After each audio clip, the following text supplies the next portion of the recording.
Let me start by saying that there is a distinction between PTSD, which is post-traumatic stress disorder, and complex PTSD, which is based more on childhood wounds, child abuse, and the first formative years of life.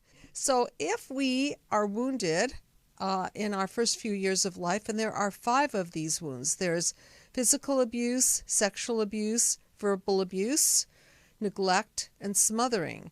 And so if we're wounded in our formative years of life, then it sets the stage of a lot of things that then can go wrong in childhood and adult years. So what happens is that these wounds of childhood form horrible reactions, and then they encode into negative core beliefs, and then they take us down into what I call the WTF, or the what the Freud, and the repetitive cycle of that.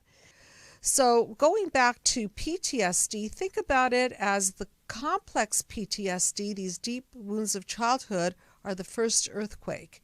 And then if something happens, like if we get robbed, mugged, raped, something violates us, then this will reactivate and throw us off. And so the second earthquake is really what the PTSD is. And if we don't have our pillars, if we don't have our family of origin really supporting us and backing us, then we're kind of on our own, and we experience what I refer to a lot as that hole in the soul, that sense of emptiness that comes upon us, or really it's a result of not being nurtured, of not taking in the emotional nutrients, as I like to call them.